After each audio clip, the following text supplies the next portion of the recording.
Bismillahirrahmanirrahim.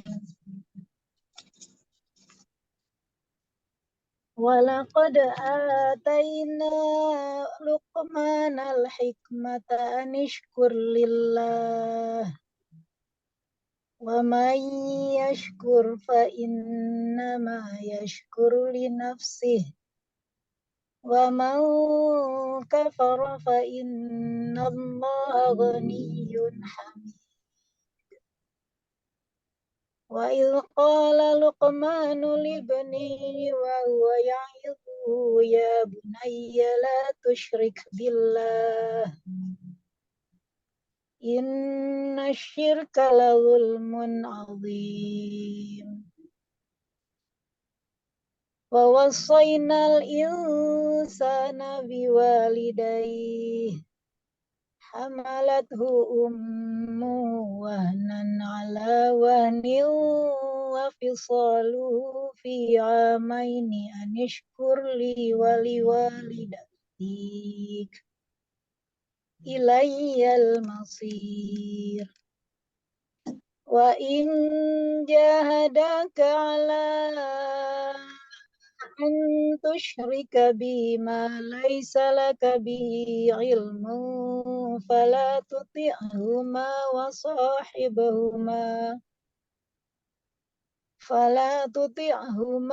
sahibhuma fid dunya ma'rufan wattabi' sabila man anaba ilayya Thumma ilayya marji'ukum fa'unabbi'ukum bima kuntum ta'malun. Ya bunayya innaha in takum mithqala habbatin min khardalin fatakun fi sakhratin aw fis samawati aw fil ardi yati bihallah innallaha latifun khabir. Ya bunayya aqimis sholata wa'mur bil ma'rufi wanha 'anil munkari wasbir 'ala ma asabak inna dzalika min azmil umur. Wala tusa'ir khaddaka linnasi wala tamshi fil ardi maraha. Innallaha la yuhibbu kulla mukhtalin fakhur. Waqsid fi mashyika waghdud min sautik inna ankaral aswati la sautul hamid. Alam tarau anna Allah sakhkhara lakum ma fis samawati wa ma fil ardi wa asbagha alaikum ni'amahu zahiratan wa batinah. Wa minan nasi man yujadilu fillahi bighairi ilmin wala hudan wala kitabim munir. Shadaqallahul azim. Assalamualaikum warahmatullahi wabarakatuh. Aku berlindung kepada Allah dari godaan setan yang terkutuk. Dengan menyebut nama Allah yang Maha Pengasih lagi Maha Penyayang. Dan sesungguhnya telah kami berikan hikmah kepada Luqman, yaitu bersyukurlah kepada Allah.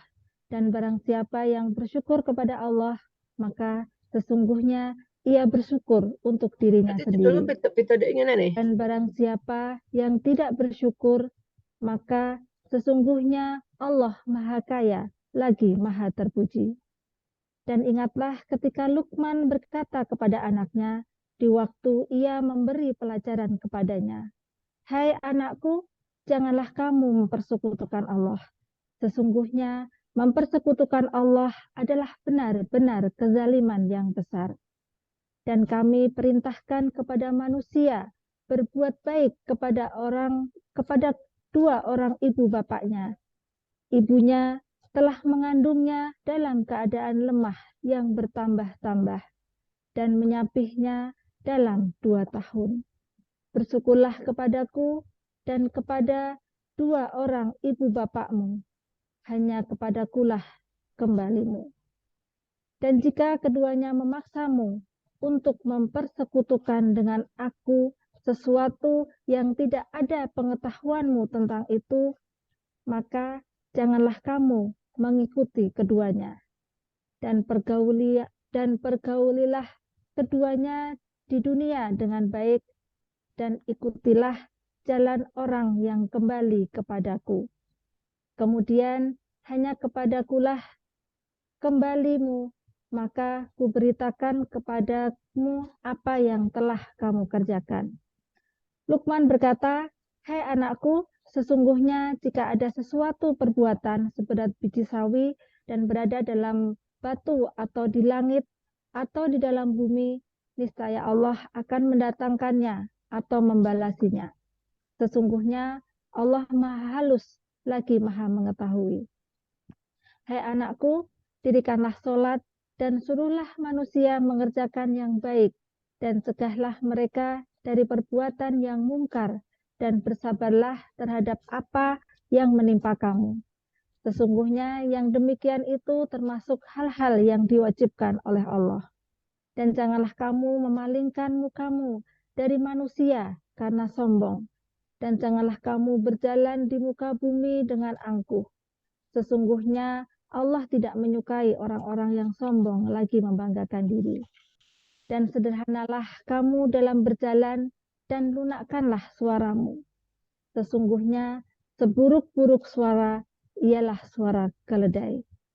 Tidakkah kamu perhatikan, sesungguhnya Allah telah menundukkan untuk kepentinganmu apa yang di langit dan apa yang di bumi, dan menyempurnakan untukmu nikmatnya lahir dan batin.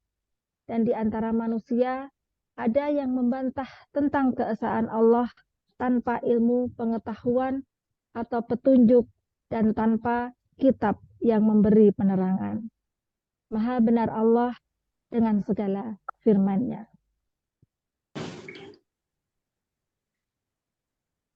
Jazakallah khairan katsiran kepada Ibu Ramlah Nur Hamidin Sarjana Teknik atas bacaan tilawahnya.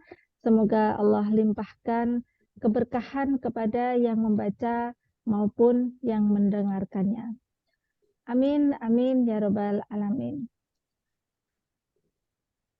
Ibu-ibu yang dirahmati Allah, kita masuk acara yang ketiga, yaitu sambutan yang akan disampaikan oleh Ketua Mubalighah Salimah Indonesia Jawa Tengah kepada Ibu Woro Haswini. Waktu dan ruang Zoom meeting kami silahkan. Matur nuwun Bu Titi. Nyun sewu, apakah suara saya terdengar dengan baik? Baik Bu, jelas sekali. Jelas, Saudara. Alhamdulillah. Bismillahirrahmanirrahim. Assalamualaikum warahmatullahi wabarakatuh.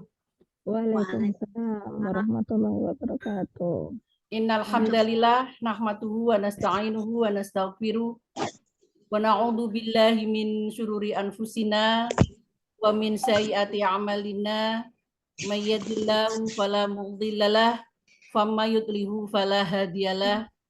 Asyhadu an la ilaha illallah wa asyhadu anna Muhammad abduhu wa rasuluhu la nabiyya ba'dah.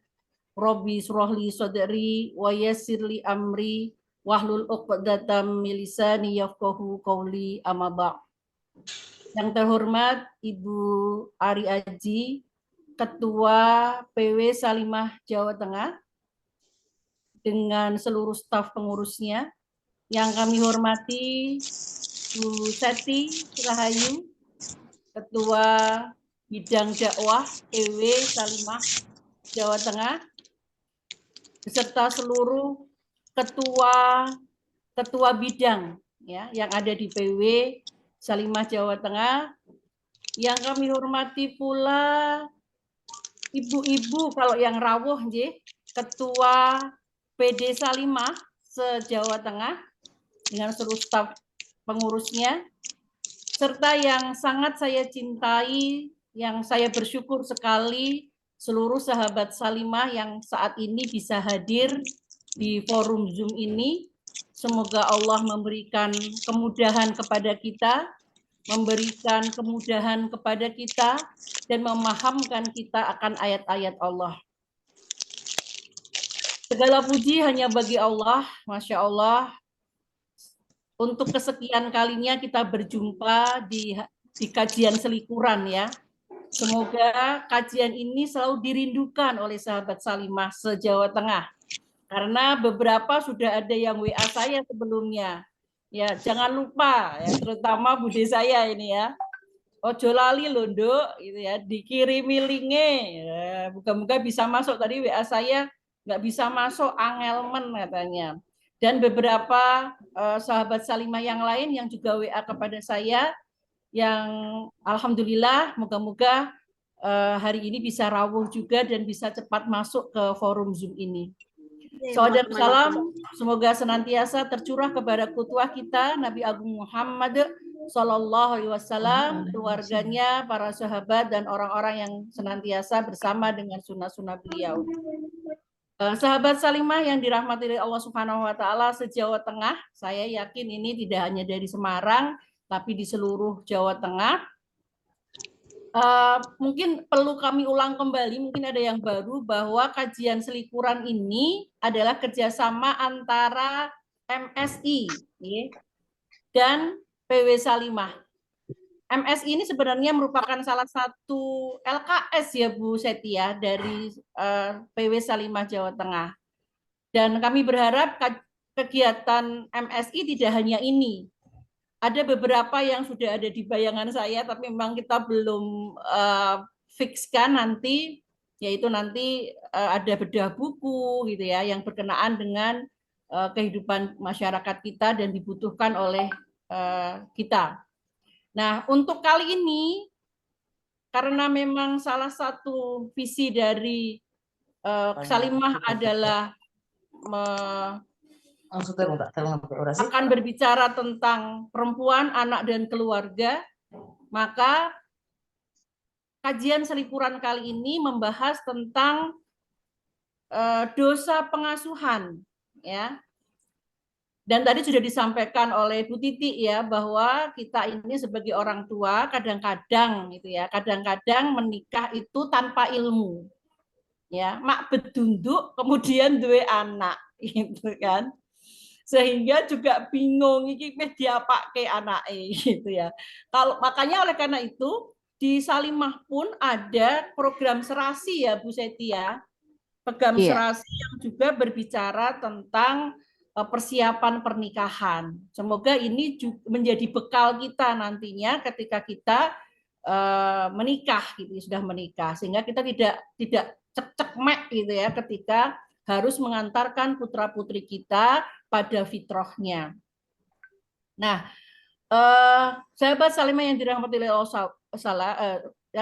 Allah Subhanahu Wa Taala, alhamdulillah Bu Wida ini narasumber kita yang sangat berkompeten ya. Beliau adalah seorang psikolog ya, beliau dosen UIN Salatiga yang sangat concern sekali di bidang ini, dan beliau juga memang kemarin menyatakan kepada saya, aku temanya iki wae Bu, ben sisan gitu ya, biar beliau memang concern di bidang ini. Sekali lagi kepada Bu Vida kami ucapkan jazakumullah khairan katsir atas waktu dan kesempatannya untuk berbagi ilmu dengan kami di kajian selikuran ini. Dan yang terakhir kepada sahabat Salimah, semoga bermanfaat dan marilah kita berdoa kepada Allah, Allahumma faqihni fiddin wa alimi at-taqwil. Semoga Allah memudahkan kita memahamkan atas ayat-ayat Allah, dan kemudian kita menjadi orang-orang yang dimampukan untuk melaksanakan apa yang menjadi perintah Allah Subhanahu wa Ta'ala. Monggo disimak kajian dari Bu Wida, dan Apabila terjadi hal-hal yang kurang berkenaan dengan pelaksanaannya, mungkin terlambat, sulit masuk, ini sudah ada yang telepon saya ini, tapi belum saya angkat, mungkin belum bisa masuk ke dalam Zoom. Kami mohon maaf, nanti akan kita evaluasi kembali, kenapa kok sulit gitu ya. Nah, dan sahabat Salimah, selamat menikmati. Semoga Allah memudahkan langkah kita. Saya akhiri. Assalamualaikum warahmatullahi wabarakatuh. Waalaikumsalam warahmatullahi wabarakatuh. Jazakumullah khairan katsira Bu Diaworo atas sambutannya. Masya Allah ya, ternyata agenda acara kajian selikuran ini selalu dinanti-nantikan, bahkan dirindukan ya oleh ibu-ibu semuanya. Jadi ini apalagi tema hari ini nih, wah ini Masya Allah. Tadi saya lihat partisipan ini sudah ada 87. Mudah-mudahan yang tadi disampaikan oleh Ibu Woro masih ada yang belum bisa masuk ya. Mudah-mudahan nanti masih bisa menyusul ya untuk masuk di kajian kita. Baik, ibu-ibu semuanya, kita memasuki agenda acara yang sudah kita tunggu-tunggu gitu ya, yaitu acara inti berupa penyampaian materi yang akan disampaikan oleh narasumber kita yang ini subhanallah luar biasa gitu ya, yaitu Ustazah Widayati Lestari, Magister Psikologi ya. Selamat malam Ustazah Wida, panggilannya Ibu Wida ya. Selamat malam Ustazah. Salam kenal Ustazah. Salam kenal Bu Titi. Bagaimana kabarnya Ustazah nih? Alhamdulillah ini baik, sehat. Yang di Solo ini sedang workshop. Oh, Masya Allah. Baik, sebelum Ustazah Wida menyampaikan materinya, mohon izin terlebih dahulu Ibu-ibu untuk saya membacakan CV beliau. Mungkin biar juga Ibu-ibu tahu ya. Saya coba share. Jadi beliau bernama Widayati Lestari. Wah, ini gelarnya banyak ternyata. Jadi SAG, SPC dan MC gitu ya. Karena memang di sini terlihat bahwa riwayat pendidikannya itu S1-nya menempuh di Fakultas Tarbiyah, kemudian di IAIN Salatiga, kemudian juga menempuh S1 Psikologi di UNAGI Semarang dan mengambil S2 Psikologi di UNS Surakarta. Kemudian organisasi yang diikuti adalah kaderisasi Forum Lingkar Pena Pusat atau FLP Pusat dari tahun 2016 sampai 2021. Kemudian staf pengabdian di Forum Dosen PKPI tahun 2021 sampai sekarang.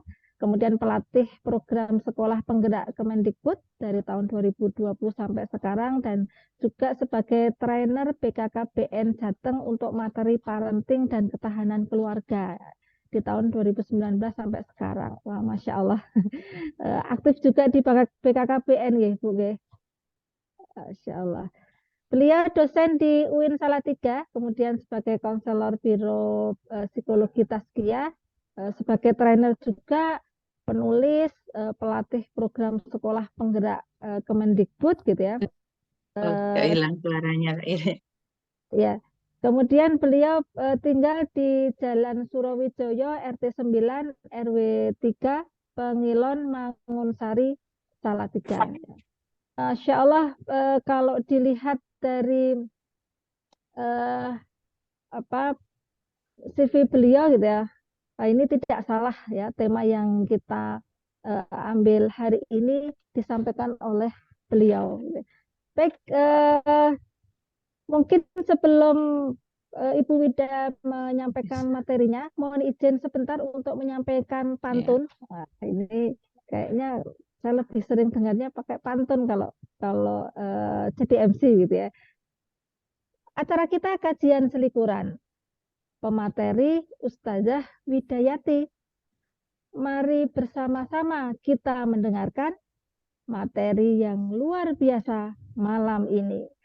Bagi ibu-ibu yang berbahagia, mari kita dengarkan bersama penyampaian materi kajian selikuran malam ini kepada Ustazah Widayati Lestari MC. Waktu dan ruang Zoom meeting kami silahkan.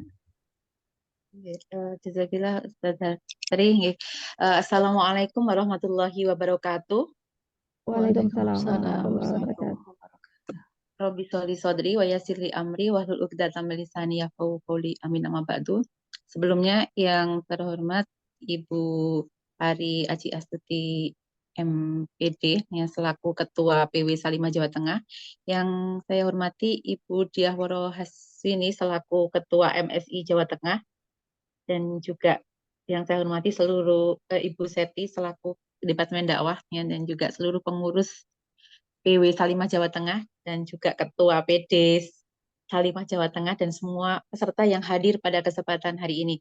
Puji syukur pada Allah malam ini bisa bersilaturahim dengan Ustazah semuanya nggih, di acara kajian selikuran malam ini ya.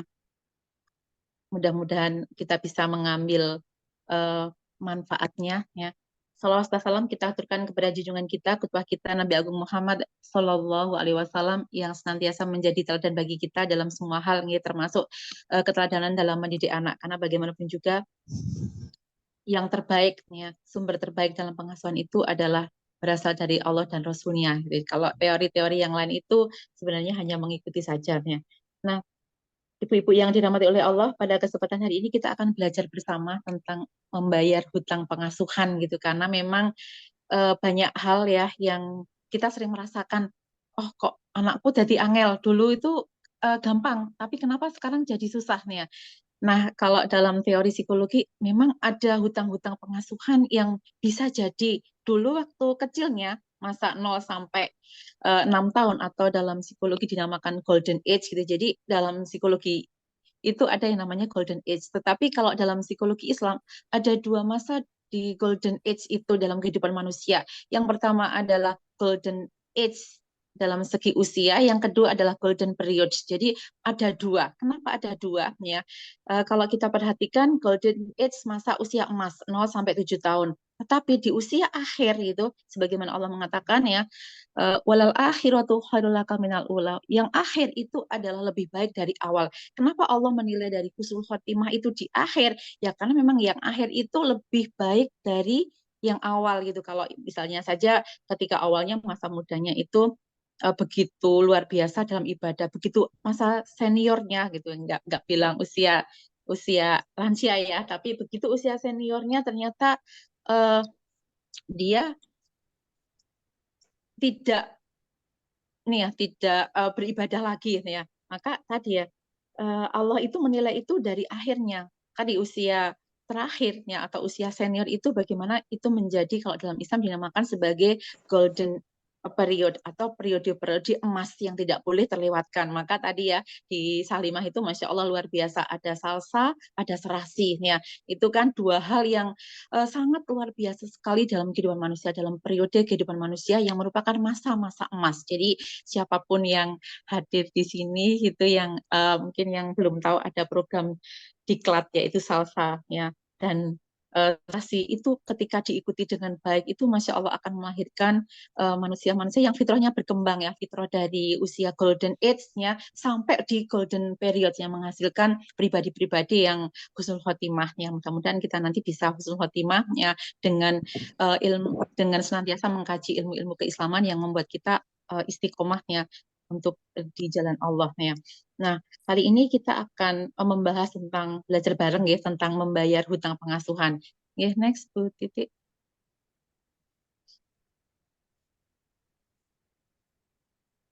Nah, saya mengawali dengan Quran surat An-Nisa ayat 9 ya.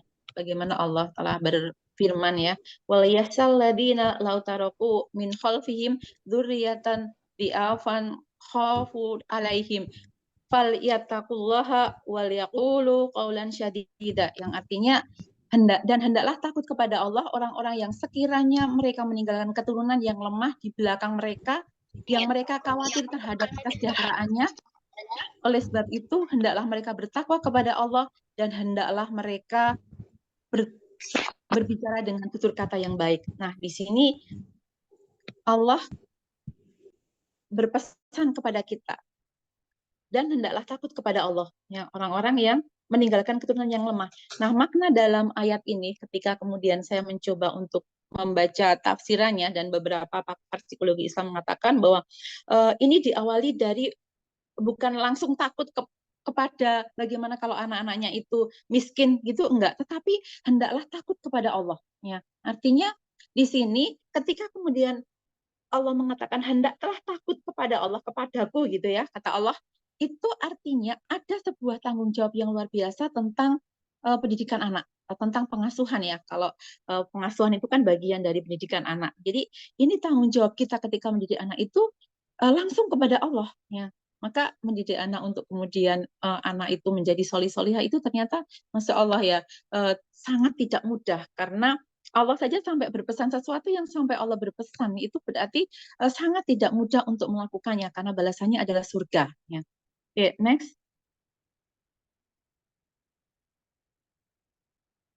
Nah, maka rasa takut ini tadi kan adalah takutnya kepada Allah ya. Nah, rasa takut ini harus menjadi pemicu para orang tua kita ya untuk mau bergerak dan memperbaiki pola asuh kita.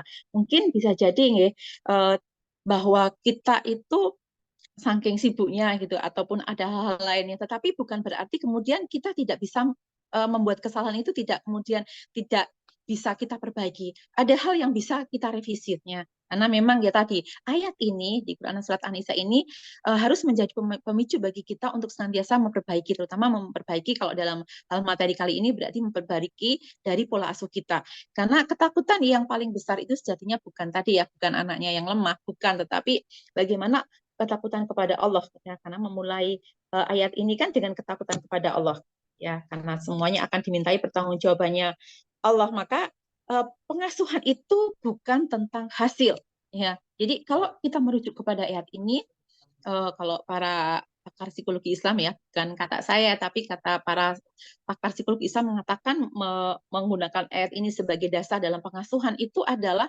bagaimana kemudian pengasuhan itu bukan tentang hasil, tetapi tentang cara berproses untuk mendidik anak kita. Jadi sekali lagi ini menjadi satu penyemangat bagi kita ya, bahwa ketika kemudian kita merasakan, oh anakku kok seperti ini ya, padahal saya sudah begini-begini gitu ya. Nah itu ada nanti dalam psikologi Islam. Jadi pengasuhan itu bukan tentang hasil, tapi tentang cara berproses kita mendidiknya.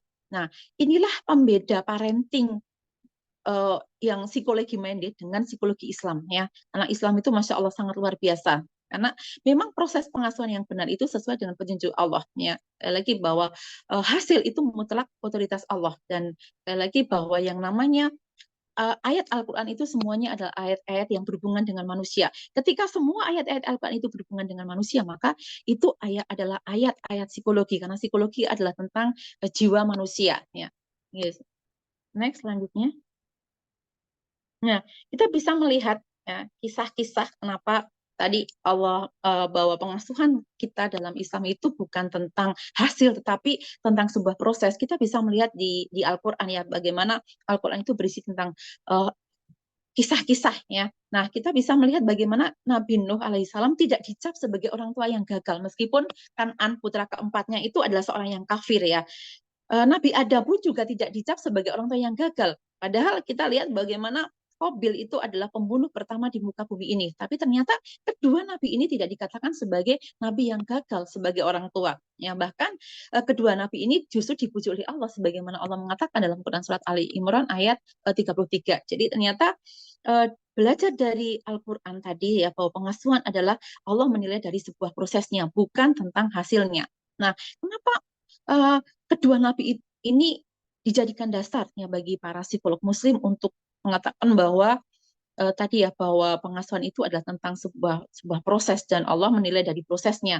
Kita akan lihat ya. Next. Ya, karena memang mereka ini luar biasa usahanya di dalam pengasuhan. Kita masih ingat ya, bagaimana Nabi Adam itu dikenal sebagai nabi yang memiliki iktiraf yang tinggi. Ya, iktiraf, rasa pengakuan. Iktiraf itu dimaknai oleh para di Asosiasi Psikologi Islam sebagai pengakuan bahwa bukan manusia yang sempurna, bukan orang tua yang sempurna, ya, sebagaimana kita bukan orang tua yang tidak pernah membuat kesalahan, ya. Bahkan saya pun juga berkali-kali melakukan kesalahan, tetapi ternyata tadi ya, orang yang kemudian iktiraf mengakui bahwa kita salah, ya, kemudian kita bermuhasabah, ya, nah itu Nabi Adam itu melakukannya, ya, beliau termasuk orang yang sangat iktiraf sekali, kemudian bermuhasabah, kenapa sih bisa seperti ini, ya, kemudian tidak suka mengkambing hitamkan meskipun dikeluarkan dari surga. Jadi Masya Allah ya, meskipun Nabi Adam itu pernah melakukan kesalahan yang sangat luar biasa, dikeluarkan dari surga, bahkan ketika kemudian Qabil itu melakukan itu apa yang dilakukan oleh Nabi Adam. Nabi Adam kemudian tadi iktiraf, mengaku bahwa oh, ketika anakku seperti ini itu karena aku juga seperti ini pernah melakukan kesalahan, ya, yang akhirnya satu kesalahan saja karena seorang nabi Allah begitu balasannya terhadap pendidikan anaknya itu begitu luar biasa sampai kemudian Habil itu Qabil itu menjadi pembunuh yang pertama, ya. Tapi yang ingin kemudian saya tekankan di sini bahwa kemudian Nabi Adam itu menjadi manusia yang luar biasa yang kemudian dipuji oleh Allah, dan itu sebagai dasar dari proses bagaimana kita mengasuh anak, ya, tidak boleh mengkambing hitamkan, kemudian suka muhasabah, itu kita lihat di dalam doanya Nabi Adam, ya, ya Tuhan kami telah mendolimi diri kami, sekiranya Engkau tak ampuni, niscaya kami menjadi orang yang merugi. Jadi ternyata di sini itu kita bisa melihat bahwa dalam pengasuhan itu idealnya kita sebagai orang tua juga mengevaluasi diri dulu sebelum kita menjudge anak, sebelum kita mengatakan bahwa wah kamu benar-benar sudah membuat Umi dan Abi marah, kamu benar-benar sudah membuat Bunda marah. Kita mengevaluasi dulu. Nah, karena kebanyakan hari ini yang terjadi adalah ketika anak itu salah, kita tidak pernah mengkonfirmasi dulu, kenapa kamu melakukan ini. Tetapi kita langsung mengatakan dengan mungkin, ya kalau bahasa sekarang itu bahasa perundungan, ya, atau bahasa dulu itu bullying. Kalau sekarang bahasa lebih dihaluskan menjadi perundungan gitu, ya. Nah, itu kenapa kita tidak mengevaluasi dulu, ya? Oh, kenapa sih anakku begini? Jadi jangan buru-buru menyalahkan gadget, jangan buru-buru menyalahkan mungkin ketika anak kita tidak mau dekat dengan kita, ya. Ada kan banyak sekarang itu anak-anak, saya pernah melakukan penelitian, ya, di dalam kepada banyak, ya, anak-anak responden saya adalah anak-anak remaja SMP, ya, SMP dan SMA. Dan ketika saya bertanya, kamu suka nggak, ya, ini, ya, sama orang tuamu? Enggak, Bu, kalau seandainya ada orang yang rumah lain yang bisa ditempati mau pindah aja, ya. Karena ternyata banyak sekali anak-anak yang tidak suka, ya, tidak suka dengan orang tuanya, ya. Nah, ini padahal kita merasa bahwa kadang-kadang orang tua, ya, kita sebagai orang tua sering mengatakan, Bunda itu sudah melakukan apa yang engkau inginkan, sudah lebih, ya. Kamu kok kenapa nggak kasihan sama Bunda? Nah, padahal kita sebenarnya yang ketika ada sesuatu tentang anak kita idealnya bertanya dulu pada diri kita, mengevaluasi dulu, ya, dengan kita kenapa anak kita melakukan hal-hal yang seperti itu, dan itu yang dilakukan oleh Nabiullah Adam alaihissalam ketika Qabil itu melakukan pembunuhan yang pertama kali, itu kemudian beliau bermuhasabah, kemudian melakukan iktiraf, mengakui bahwa beliau ini salah dan pernah melakukan kesalahan, dan kemudian beliau bertaubat, ya, bertaubat, berdoa kepada Allah agar diampuni dosanya, kemudian memperbaiki pengasuhannya. Nah, ini dia. Sehingga inilah kenapa Nabi Adam dipuji oleh Allah meskipun gagal, ya, meskipun tadi, ya, kalau sepintas seperti gagal, tetapi tidak pernah dikatakan sebagai manusia yang gagal di dalam mendidik anaknya. Next.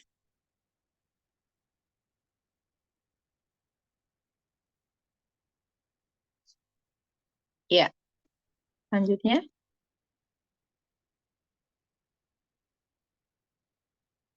Belum bisa, ya, Bu Titi? Ya.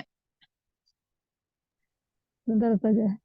Oh iya, ini sambil menunggu aja. Nah, kemudian Ya, kalau ini. Nabi Nuh, ya, Nabi Nuh itu juga tidak dikatakan sebagai manusia yang gagal dalam mendidik anak. Kenapa? Karena memang beliau ini gigih mendakwai anaknya hingga nafas yang terakhir. Kita bisa melihat kisahnya, ya, kita masih ingat kisahnya ketika Kan'an gitu tetap diminta untuk ikut, ya, untuk ikut di dalam kapal bersama Nabi Nuh, tetapi tetapi ternyata juga tidak mau gitu, ya. Maka ini menjadi dasar, ya, bahwa gigih yang mendawai anaknya hingga nafas yang terakhir, kemudian dimulai dengan sapaan yang lembut, ya, kepada anaknya, kemudian ketulusan cinta yang luar biasa bahkan ajakan dakwah yang tidak pernah bosan diucapkan siang dan malamnya. Maka Nabi Nuh itu digelari ulul azmi itu karena giginya dalam berusaha, termasuk di dalam pengasuhan. Ini Masya Allah. Jadi kedua Nabi tadi itu diuji dengan anaknya yang luar biasa, tetapi tadi ya tidak pernah berhenti untuk berusaha. Artinya di sini kan Nabi Nuh berusaha ingin terus memperbaiki pengasuhannya dan kemudian mengevaluasi apa yang kurang, mengevaluasi komunikasinya, mengevaluasi barangkali cintanya, mengevaluasi doa-doanya yang mungkin belum tulus gitu ya. Itu sampai seperti itu ya. Maka ini itulah yang tadi saya katakan di awal bahwa ini pula yang menjadi dasar kenapa Nabiullah Adam ya dan Nuh itu tidak yang dijadikan sebagai nabi yang kemudian gagal di dalam mendidik anak. Nah, ini bisa kita jadikan sebagai sebuah penyemangat bagi kita bahwa ketika kita pernah melakukan hal-hal yang pengasuhan-pengasuhan yang mungkin karena kehilafan kita sebagai manusia, karena kelemahan kita sebagai manusia itu, kemudian ada nagihnya itu di usia remaja. Jadi memang hutang pengasuhan itu ada dan akan nagihnya kapan? Ketika usia remaja, usia balik ya. Usia balik itu biasanya dimulai dari usia 10 tahun. Walaupun kadang-kadang karena hutang pengasuhan, maka usia balik bisa maju di awal. Sekarang 9 tahun sudah banyak yang balik nih ya. Tetapi tidak diikuti oleh akil. Maka akil dan balik ini idealnya harus seimbang. Sehingga ketika seimbang, yang terjadi tidak akan membuat orang tua menjadi kalang kabut. Ya, tetapi yang menjadi permasalahan itu ketika akil dan balik ini tidak berjalan bersamaan. Balik dulu tidak disertai dengan akil. Aduh, sholatnya masih susah, bangunin aja susah. Ternyata sudah kena kewajiban mukallaf. Nah, maka sekarang sedang digalakkan ya workshop tentang bagaimana ini ya mempersiapkan anak menuju masa balik nih. Itu memang dalam rangka untuk akil dan baliknya itu biar bersamaan. Karena ketika tidak ya tadi ya banyak hal yang kemudian akan menjadi sebuah PR bagi kita orang tua yang terkadang karena kurangnya ilmu, karena kurang kesabarannya kita, karena kurang doanya kita, ya, itu kemudian akhirnya kita menjadi ada jarak dengan anak kita dan karena ada jarak semakin tidak bagusnya hal-hal ya dalam pengasuhan itu sendiri. Oke, next selanjutnya. Ya, maka sebelum menuju ke arah hutang pengasuhan, kita akan belajar dulu bagaimana makna pengasuhan. Jadi pengasuhan itu kalau bahasa psikologisnya adalah proses interaksi antara orang tua dan anak yang mendukung ya perkembangan fisik, emosi, sosial, intelektual dan juga spiritual. Jadi intinya pengasuhan itu adalah bagian dari pendidikan ya yang mengembangkan semua fitrah. Jadi semua fitrah baik itu tadi ya karena ini adalah mendukung perkembangan fisik, emosi, sosial, intelektualnya juga spiritual. Jadi idealnya anak itu fitrahnya yang telah bagus itu yang sudah di dalam kandungan itu sudah lu balas syahidna gitu kan sudah berjanji kepada Allah untuk senantiasa baik gitu karena fitrahnya itu memang baiknya. Tetapi kemudian ketika kemudian itu diserahkan kepada kita, diamanahkan kepada kita, ternyata tidak semudah itu kita menjaga fitrah anak tidak semudah itu ya. Banyak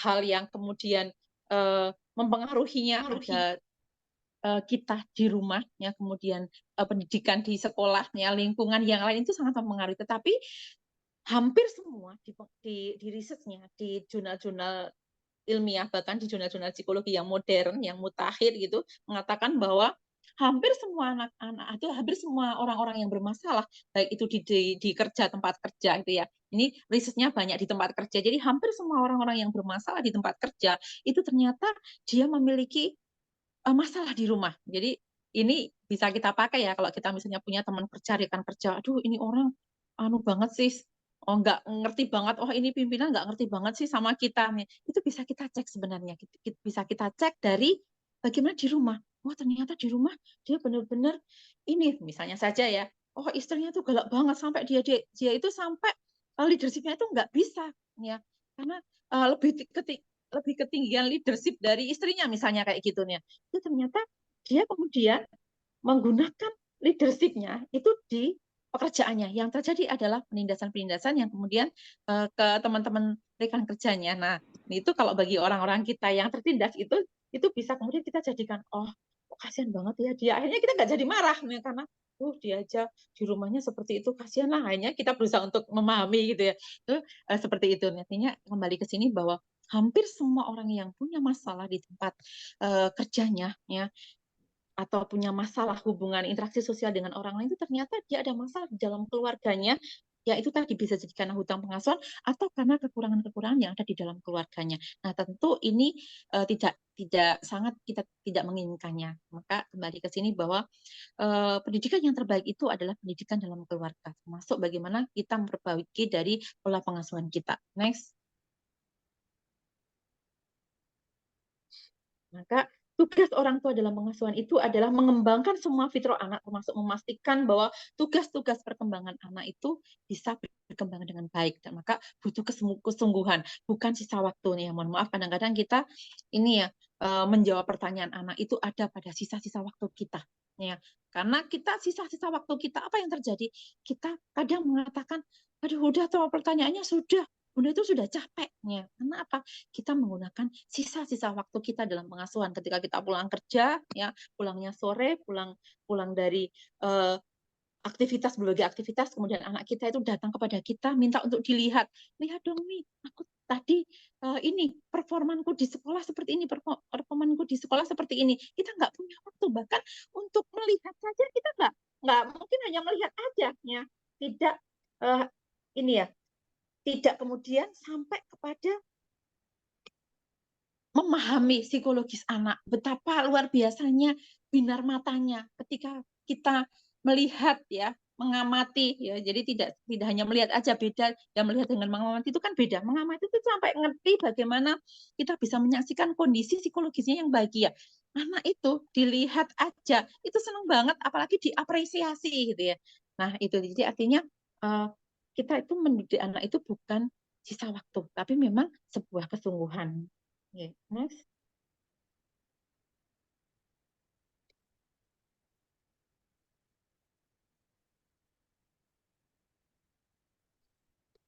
Ya, maka ada beberapa kekeliruan ya dalam pengasuhan. Yang pertama adalah ketika kekeliruan itu fokus kepada dunia. Kenapa? Karena ini akan menjadi hutang pengasuhan ya. Ketika kita fokus kepada dunia, misalnya saja kita mengatakan kepada anak ya, kamu harus misalnya harus ranking gitu kan. Ya, biar kamu pokoknya fokusnya kepada dunia, maka itu pasti akan menimbulkan hutang pengasuhan di kemudian hari ya, karena mindset yang kita bangun ke anak adalah mindset tentang dunia ya. Kemudian yang kedua, kekeliruan pengasuhan lagi adalah fokus kepada kekuatan diri ya.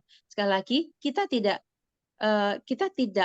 akan ya bisa mengasuh anak kita tanpa pelibatan Allah di dalam proses pengasuhan kita. Maka menggunakan kekuatan doa itu menjadi sesuatu yang sangat penting di dalam pengasuhan kita. Bahkan kalau dalam psikologi Islam, tahajud, ya, membaca Al-Quran itu adalah bagian-bagian dari psikoterapi Islam. Ya, beberapa kali saya juga menyarankan kepada kepada klien saya ketika sudah tahajud sudah dilakukan ya, kemudian membaca Al-Quran, kan ada salah satu terapi dalam psikologi Islam itu untuk bisa memberikan nasihat kepada anak itu diawali dengan sholat tahajud dulu, sholat malam, qiyamul lail. Kemudian selesai qiyamul lail itu adalah membaca beberapa ayat suci Al-Quran, baru kemudian paginya itu memberikan nasihat, karena nasihatnya itu kemudian akan menjadikan qaulan syakila dan qaulan syadida, kata-kata yang bermutu, kata-kata yang berbobot, yang itu Allah memberikan ya. Nah, ketika semua sudah dilakukan, doa sudah dilantunkan, itu maka yang kemudian bisa dijadikan sebagai sebuah terapi lagi itu adalah terapi umroh ya. Itu Masya Allah, ternyata banyak sekali orang-orang yang melakukan kemudian terapi umroh itu memberikan kekuatan yang dahsyat kepada anak-anak yang punya masalahnya, minta untuk berdoa di depan Ka'bah dan sebagainya. Itu Masya Allah ya, kemudian diceritakan tentang bagaimana kisah-kisah, dilihatkan bukti-buktinya. Masya Allah, artinya kembali ke sini bahwa ketika kemudian fokus kepada kekuatan diri itu, maka hasilnya tidak akan maksimal, tetapi justru akan menimbulkan kekeliruan di dalam pengasuhan atau hutang pengasuhan, karena fokusnya tidak melibatkan Allah di dalam pengasuhan. Padahal ketika kita melibatkan Allah dalam pengasuhan, Allah itu pasti akan banyak menolong kita di dalam kita mendidik anak kita. Kemudian yang selanjutnya, yang sebelumnya adalah fokus kepada anak. Jadi yang dimaksudkan fokus kepada anak ini adalah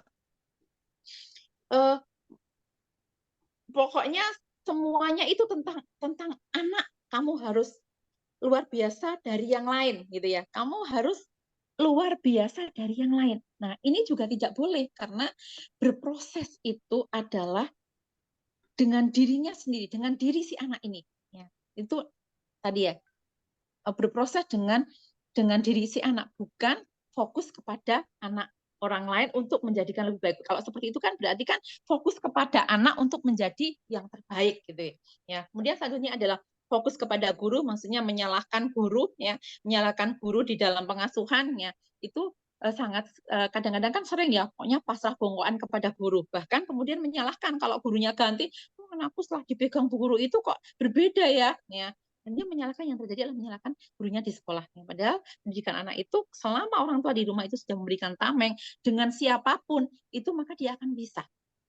Kemudian selanjutnya adalah fokus kepada otak atau fokus kepada kognitif, itu menjadi kegagalan pengasuhan ya, karena otak saja sekarang kita bisa menyaksikan ya anak-anak yang cerdas itu banyak yang bunuh diri ya, karena tadi ya justru di situ tidak ada spiritual question-nya, tidak ada kecerdasan spiritual yang tidak ada apa namanya kecerdasan emosinya. Ya, ketika menghadapi masalah dia tidak kuat ya. Wah, dia mengandalkan kognitifnya yang tidak memandang dari berbagai macam sudut pandang. Ya, akhirnya dia menjadi anak-anak yang cerdas tetapi tidak bisa memecahkan sebuah persoalan dalam kehidupannya.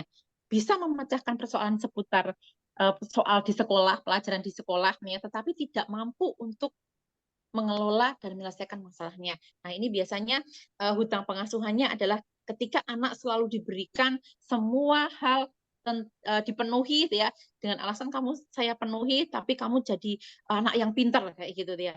Ini yang terjadi adalah karena fokus kepada otak saja, yang terjadi tidak mampu untuk memecahkan masalah-masalah yang lain ya. Padahal kesulitan-kesulitan yang dihadapi anak itu justru akan menjadikan anak ini tumbuh menjadi pribadi-pribadi yang tangguh, pribadi-pribadi yang akhirnya mampu hidup dalam segala kondisinya.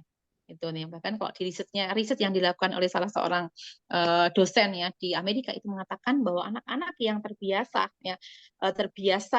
dia itu diajari tentang pekerjaan rumah tangga sejak kecilnya, maka dia akan tumbuh menjadi pribadi-pribadi yang ternyata lebih tangguhnya, lebih siap menghadapi kehidupannya, dan mereka akan sukses di kedepannya. Dan riset itu dilakukan, penelitian ini dilakukan selama 25 tahun ya. Jadi mengamati dari anak-anak kecil sampai mereka berumah tangga. Ya, itu ya. Jadi bisa kalau ibu-ibu ini pengen mengetahuinya bisa dicek di jurnal-jurnalnya ya tentang penelitian-penelitian. Kalau orang Indonesia penelitiannya kan nggak sampai 25 tahun. Ini seorang dosen psikologi di Amerika yang meneliti selama 25 tahun ini, Masya Allah hasilnya seperti itu nih ya. Dan itu selaras dengan bagaimana ini ya di parentingnya Nabawiyah ya, itu kan seperti itu, diminta memang anak-anak itu diajari untuk senantiasa tadi ya.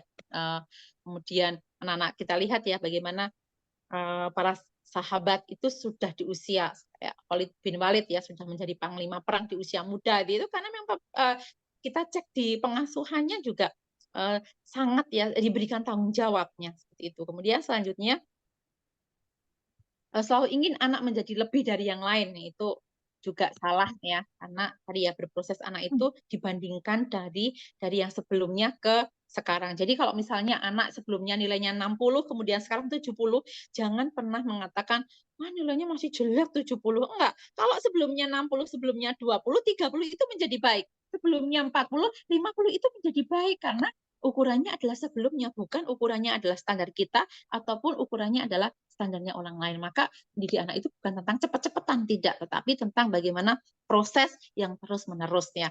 Kemudian selanjutnya adalah orang tua tidak tahu waktu ya. Jadi orang tua itu tidak tahu waktu, ngeleskan A, ngeleskan B, ngeleskan C sampai anak itu benar-benar kecapean gitu ya. Dan orang tua juga tidak tahu waktu saat memberikan nasihat ke anak. Sebenarnya bisa jadi bukan karena nasihatnya yang nggak tepat, tapi bisa jadi karena kita orang tua tidak mengetahui waktu yang tepat ketika memberikan nasihat ke anak kita. Baru aja selesai pulang, ya misalnya justru les A, B, C, D, ya sampai kecapean gitu, kita langsung tidak ada sesuatu yang tidak sesuai dengan kita langsung marah-marah ke anak kita. Nah itu kan berarti kan orang tua tidak tahu waktunya yang tepat untuk memberikan nasihat kepada anak kita. Kemudian orang tua tidak memahami kapan bersikap otoriter, moderat, ataupun permisif. Jadi ini ada sebagian orang yang mengatakan gaya pengasuhan yang terbaik itu gaya pengasuhan moderat gitu. Otoriter dan permisif itu nggak baik. Tapi ternyata kalau saya membaca di riset-risetnya, di penelitian-penelitian psikologi yang mutakhir yang terbaru itu ternyata bahwa gaya pengasuhan itu bisa jadi semuanya benar, tergantung bagaimana kondisi. Misalnya saja ketika seorang anak nih, seorang anak Indonesia misalnya diajak kuliah di luar negeri sama orang tuanya. Kemudian di luar negeri yang tempat dia ini belajarnya, si anak ini memang kondisi lingkungannya itu tidak baik, ya, tidak bagus dan memang tidak mendukung seperti pendidikan di rumahnya, maka orang tua bisa menjadi otoriter. Oh, sudah kamu di rumah aja, kamu ini ya begini. Itu bisa jadi menjadi pengasuhan yang tepat. Maka model pengasuhan yang tepat itu yang paling bisa mengetahui itu adalah bagaimana orang tuanya. Maka inilah yang dinamakan bahwa pengasuhan yang baik itu adalah pengasuhan yang sesuai dengan visi misi dari keluarganya. Kemudian hanya bermodalkan cinta saja ternyata tidak cukup ya, karena ternyata pengasuhan itu butuh banyak hal, termasuk butuh ilmu ya, butuh doa. Nah itu jadi tidak hanya bermodalkan cinta kepada anak gitu. Oke, selanjutnya ini disuruh cepat hanya sampai 20-40, jadi agak saya cepatkan. Kemudian gaya parenting itu sejatinya adalah gaya parenting orang tua itu tetap membutuhkan yang pertama ilmu, yang kedua adalah lemah lembut, dan yang ketiga adalah kesabaran. Parenting tanpa sebuah kesabaran, meminta untuk segera, aku sudah melakukan A, B, C, D, lakukan semua, tapi anakku ternyata begini, itu salah. Karena kita bisa melihat kisahnya bagaimana Rasulullah mendoakan Umar bin Khattab saja butuh waktu 14 tahun untuk bisa masuk Islam. Apalagi kita yang banyak dosanya. Ya, berapa tahun kita butuh mendoakan anak-anak kita. Bisa jadi sampai 20-25 tahun itu baru anaknya berubah. Tetapi ternyata kita kadang merasa bahwa kita tuh sudah melakukan yang semua yang terbaik, tetapi kita belum berubah. Nah, akhirnya kita tadi ya, karena kita tidak sabar. Ya. Selanjutnya. Nah, tahapannya apa? Pertama masa golden age. Jadi masa golden age, momen awal kehamilan itu saat ada 2 garis merah itu apa yang harus kita lakukan sebagai orang tua? Kita senang dulu. Insya Allah, alhamdulillah. Itu kita senang. Jangan sampai, ya Allah, pengen USG. Ya Allah, kok anakku ini, misalnya anaknya udah laki-laki terus, ya Allah, kok anakku begini, itu jangan gitu. Jadi terima dulu. Kenapa? Karena dalam penelitiannya, ketika kemudian hati kita berbahagia dulu, menerima kondisi kehamilan kita, mau belum berpikir tentang apa itu jenis kelaminnya, itu Masya Allah. Di dalamnya itu nanti ya Allah itu ini ada hormon yang kemudian merasakan kebahagiaan ya. Kebahagiaan itu akhirnya menimbulkan ketenangan, dan ketika ketenangan di hamil itu menjadi tadi berpengaruh kepada kondisi anak ya. Kemudian ketika masa kehamilan itu juga begitu, bahagia ya, senantiasa bahagia, senantiasa mengajak komunikasi dengan anak. Ternyata itu juga berpengaruh positif terhadap perilaku anak, diajak berbicara ya, itu ternyata juga seperti itu, berpengaruh yang positif terhadap kedekatan kita dengan anak di kemudian hari. Jadi attachment itu ternyata berawal dari tadi ya, tanda 2 garis merah sampai masa kehamilan, sampai masa persalinan. Nah ini luar biasa sekali kenapa peran ayah dalam pengasuhan ternyata di penelitiannya ya, itu suami menemani dan mengazankan ke anak itu sejatinya adalah pemantik fitrah keayahan. Jadi anak-anak yang ketika orang tuanya itu membersamai, ayahnya itu membersamai dalam proses persalinan dan kemudian memberikan adzan ya, memperkenalkan adzan, itu ternyata itu anak-anak yang seperti itu, ketika itu anaknya laki-laki, fitrah keayahannya itu lebih tinggi dibanding anak-anak yang tadi ya, yang suaminya itu tidak menemani istrinya ketika dalam persalinan. Ya. Kemudian juga momen menyusui itu kenapa harus sambil tidak boleh tergesa-gesa sambil bilang ya Allah kok nyokot men gitu ya. Ternyata suara-suara keras itu juga berpengaruh terhadap bagaimana kondisi psikologis anak ya, bahkan mempengaruhi dari kedekatan dengan anak ya. Jadi sampai ada risetnya ya, ada seorang riset di Malaysia itu ibu-ibu itu berwudu dulu. Jadi ibu-ibu berwudu dulu ketika mau menyusui. Ternyata apa yang terjadi dalam risetnya? Ketika ibu-ibu ini berwudu ketika mau menyusui, ternyata di kemudian hari anak-anaknya itu memiliki kecerdasan yang 10 kali lipat dibanding dengan anak-anak yang ibu-ibu yang tidak berwudu dulu ketika menyusui. Masya Allah ya. seperti itu. Jadi dahsyatnya wudhu itu ternyata juga berpengaruh juga dalam pengasuhan. Nah, masa pengasuhan 0 sampai 6 tahun itu ibu itu menjadi figur utama. Nah, tetapi walaupun figur utama, tetapi ayah itu juga ayah bunda itu sinergi ayah bunda itu menjadi kunci ya. Maka kenyangkan anak dengan tuntas motorik ya. Jadi di masa pengasuhan 0 sampai 6 tahun ini kenyangkan anak itu dengan tuntas motorik seperti bermain di alam. Nggak apa-apa anak-anak itu basah kena air dia. Karena apa? Harus tuntas motoriknya di usia 0 sampai 6 tahun. Karena tuntas motorik ini akan berpengaruh terhadap apa? Terhadap kondisi emosi ya. Jadi kemudian nutri fisik maupun psikologis dan juga tadi ya mengasuhi menyusuinya itu harus dituntaskan ya. Seperti itu kalau di Al-Quran kan 2 tahun ya. Ternyata ketika kemudian diteliti oleh para pakar psikologi Islam yang terbaik itu adalah usia 21 bulan ya untuk menyapihnya karena 21 bulan itu hitungannya adalah tahun Komariah ya. Jadi kalau mau dituntaskan sampai 24 bulan juga nggak apa-apa. Ini kan risetnya yang terbaik itu 21 bulan dan ternyata itu dihitung di tahun Komariah gitu ya. Selanjutnya. Nah, masa pendidikan usia sekolah ini harus tuntas attachment itu akan kunci gemilang masa achievement. Jadi ketika kelekatan itu sudah ada, maka akan gemilang di masa achievementnya. Habis waktunya ya Bu ya. Monggo, Kita terus lanjutkan. sedikit nggak apa-apa. Oke. Maka jika orang tua mengenyangkan dengan self efficacy ya, anak dibiarkan ya, contohnya adalah anak dibiarkan bereksplorasi ya, berbagai pengalaman dan kegiatan itu tidak apa-apa tidak boleh melarang itu boleh kalau sesuatu itu memang membahayakan anak ya, tetapi kalau selama itu tidak membahayakan boleh anak itu sampai kotor-kotor gitu ya, itu untuk tadi ya memang harus dikenyangkan ya di masa usia SD itu agar tadi ya. Nah, memang dengan orang tua juga harus mengenyangkan self worth-nya ya.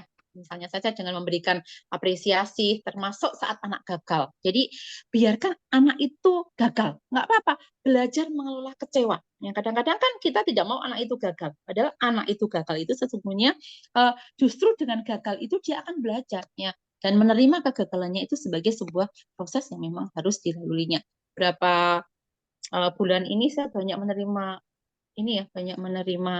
klien-klien anak-anak yang bermasalah yang memang tidak diajarkan untuk bagaimana mengelola kegagalan ini ya. Artinya yang terjadi karena selama ini tidak pernah boleh anak itu gagal ya. Sehingga nagihnya dia di masa remaja ketika gagal dia merasa hidup ini sudah mau selesai. Dan kita banyak sekali kan mendapati para mahasiswa-mahasiswa yang mungkin kesusahan ketika skripsinya menemui dosennya kok nggak bisa terus akhirnya saya milih bunuh diri aja, saya milih nggak mau melanjutkan kuliahnya aja, dan itu banyak yang terjadi ya, yang klien-klien yang kemudian datang ke saya untuk ini ya, akhir-akhir ini banyak ya. Maka yang kemudian selanjutnya adalah kokohkan spiritual, artinya bagaimana apapun media dan ilmu yang dikuasai anak itu ingatkan akan lillah. Jadi kalau misalnya anak mau belajar apa, anak ingatkan bahwa ini itu kamu menuntut ilmu belajar itu untuk Allah. Ya, bukan untuk sekedar untuk pintar, tetapi bagaimana untuk bisa berperan untuk Allah, bisa dipakai dalam proyek kebaikannya Allah ketika kamu menguasai A, ketika kamu menguasai B, gitu ya. Kemudian mendidik wilayah hati, bukan hanya soal otak dan otot semata, dan makin tinggi level pendidikan itu harus makin tinggi level akhlaknya. Nah, ini kadang-kadang ya kita, wah kamu nggak bisa bahasa Inggris, kamu nggak bisa matematika. Padahal idealnya itu kita harus tadi ya bahwa makin tinggi pendidikannya, hanya kelas TK, itu maka level akhlaknya di kelas SD itu lebih baik dari level akhlaknya ketika masa TK. Nah, itu sebuah prestasi yang kemudian harus kita sampaikan ke anak kita. Oke, selanjutnya.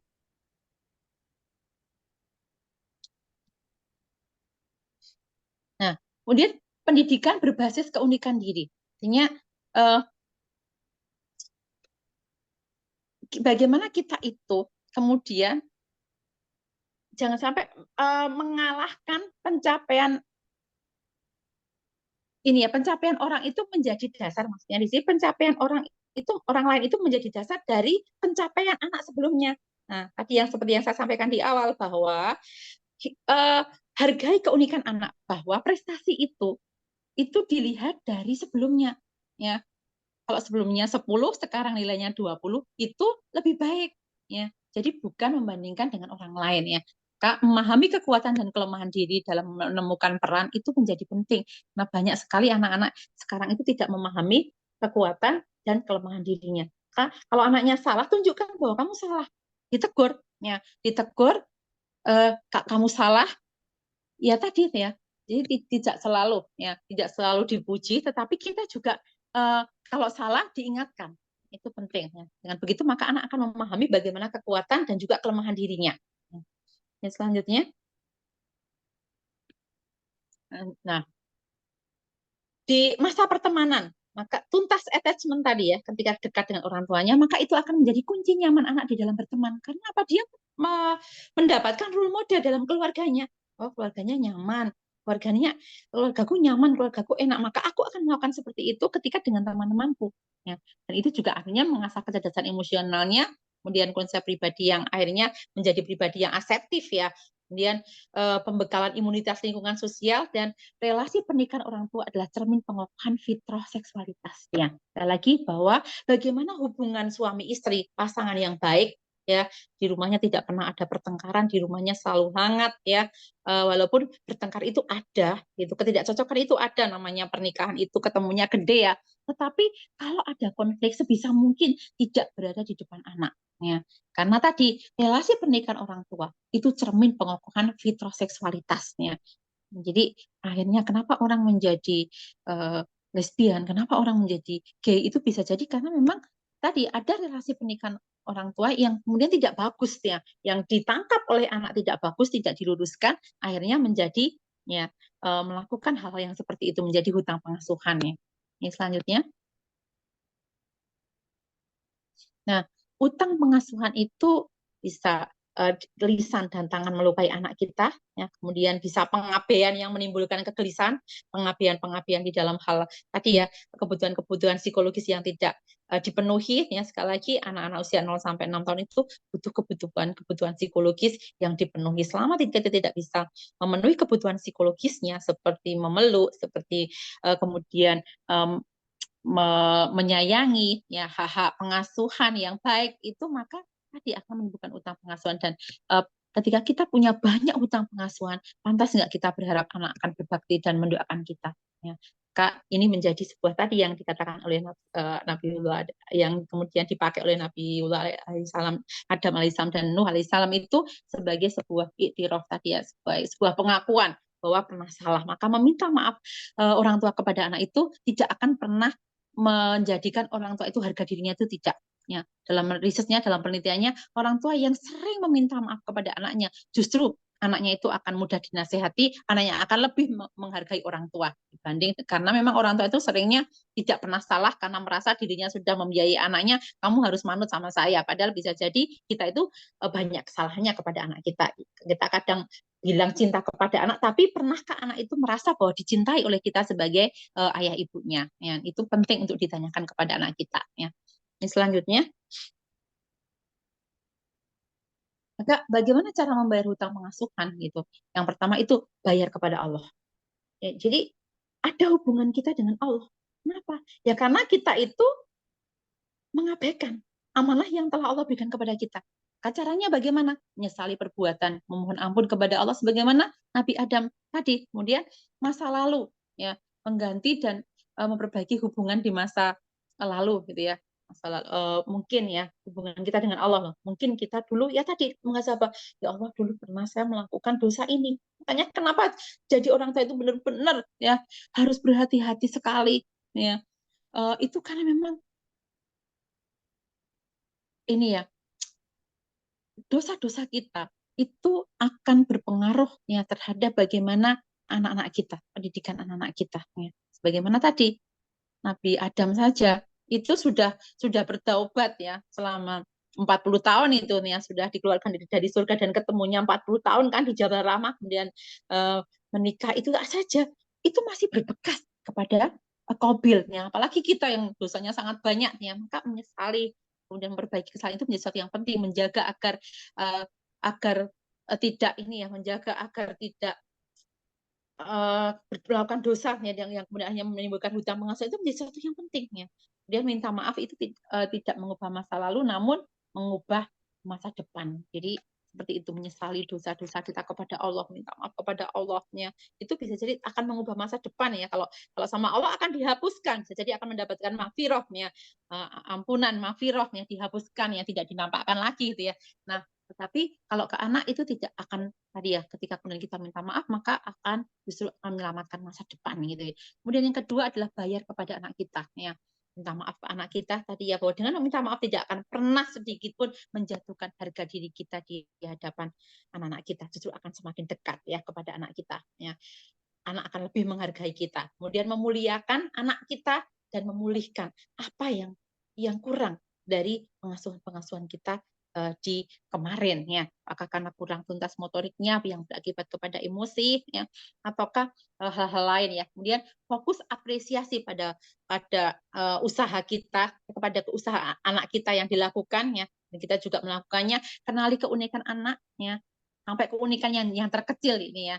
Kemudian damaikanlah anak dengan sifat adil. Mungkin kita kurang adil. Adil itu sekali lagi dalam psikologi, adil itu bukan berarti sama, tetapi adil itu adalah proporsional ya, sesuai dengan beban ya, dan juga usianya. Kemudian indahnya sentuhan fisik pada anak. Jadi di sini maksudnya membayar kepada anak itu dengan pelukan itu, dan dalam penelitian anak-anak yang sering dipeluk ya 20 detik dalam sehari ini ya, 20 detik dalam sehari itu ternyata luar biasa ya, akan menjadikan anak-anak itu lebih bahagia ya, tidak stres. Itu 20 detik ya sehari ya. Itu cukup 20 detik loh ya, dan itu ternyata nggak cuma ke anak ya, saya baca di penelitiannya itu nggak cuma ke anak tapi ke istri, ke suami. 20 detik saja ternyata itu begitu luar biasa dampaknya, membahagiakan, menenangkan gitu. Akhirnya kalau bahagia dan tenang ya, dalam perilakunya pun juga akan menjadi baik ya. Selanjutnya,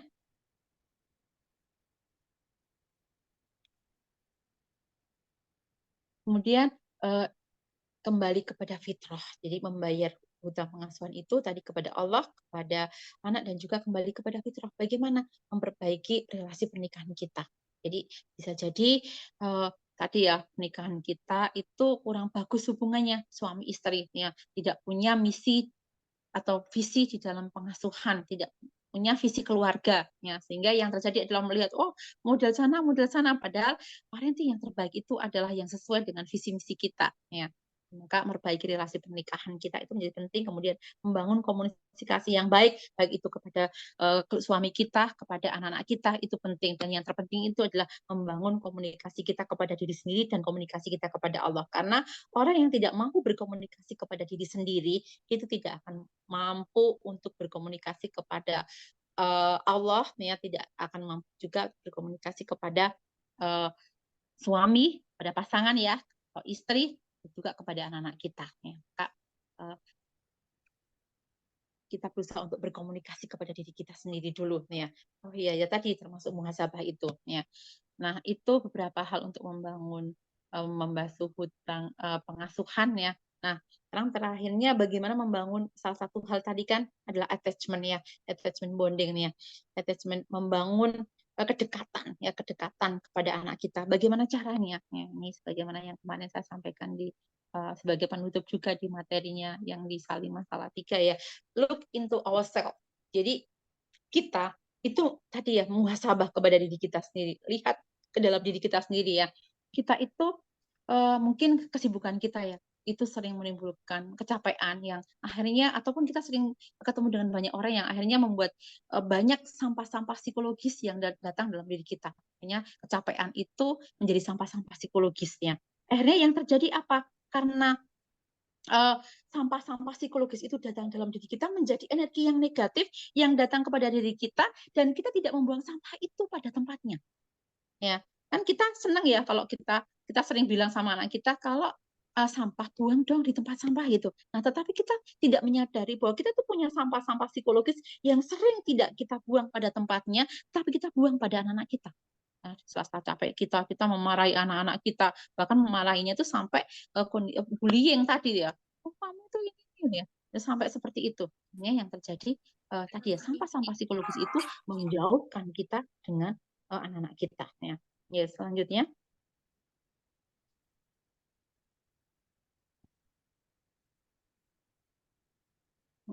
Ya, sentuhan dan pelukan gitu ya. Jadi pelukan orang tua dan anak itu ternyata lebih mencerdaskan ya, dan karena itu memproduksi hormon oksitosin ya yang menimbulkan perasaan bahagia. Dan pelukan itu tadi ya, pelukan kan hanya 20 detik ya, dan pelukan itu ternyata efeknya, kekuatannya itu adalah 10 kali lipat dibanding ungkapan verbal. Misalnya ungkapan verbal itu contohnya adalah sayangku gitu, ternyata itu nggak mempan dibanding tadi ya kekuatannya ke ini ya, itu dibanding pelukan itu seperti itu. Jadi ternyata pelukan itu efeknya untuk kemudian menimbulkan attachment ke anak itu efeknya adalah 10 kali lipatnya. Padahal hanya memerlukan waktu 20 detik ya. Yang tadi termasuk bagaimana ke orang tua ya, ke pasangan ya. Pasangan itu ternyata seperti itu ya. Akan luar biasa ya efek ke pasangan ya. Kak, ini ya saya tadi juga kebetulan saya di kampus itu ngajar biopsikologi ya. Di biopsikologi itu saya juga menemukan sesuatu yang luar biasa gitu ya.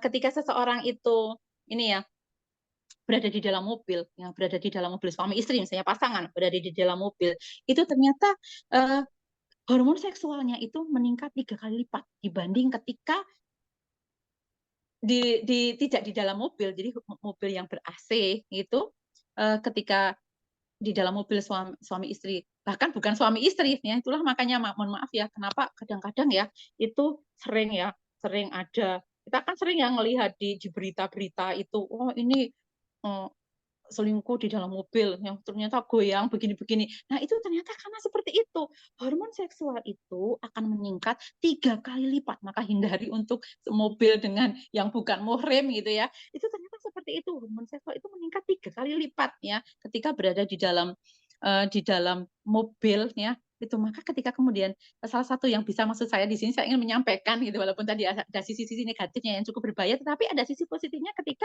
kita ingin memperbaiki relasi dengan hubungan kita dengan pasangan kita misalnya ya, itu kita bisa mungkin melakukan tadi ya pelukan sebentar sebelum sebelum berangkat gitu ya, itu selama 20 detik itu ternyata juga bisa, selain bisa menenangkan tadi ya, membahagiakan, itu juga ini ya dengan adanya hormon seksual yang itu tuh, maka akan semakin mendekatkan antara kita dengan pasangan kita.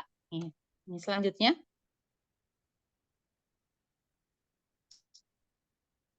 Nah, selanjutnya adalah hadirlah saat anak sedih. Kenapa? Itu bisa memperkuat bonding kita dengan anak kita karena ada hormon namanya hormon PIE.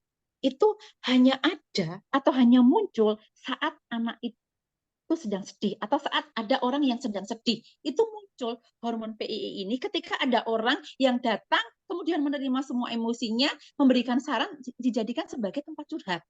Inilah kenapa ya kadang masalah-masalah perselingkuhan, masalah-masalah itu terjadi berawal dari mana? Berawal dari curhat kan? Karena ternyata muncul hormon PIE yang itu hanya muncul saat sedih ya, dan itu kemudian dari itu kalau ada orang yang menerima semua emosinya, yang menerima curhatnya, itu maka hal itu, hormon itu akan menimbulkan rasa melambung dan jatuh cinta.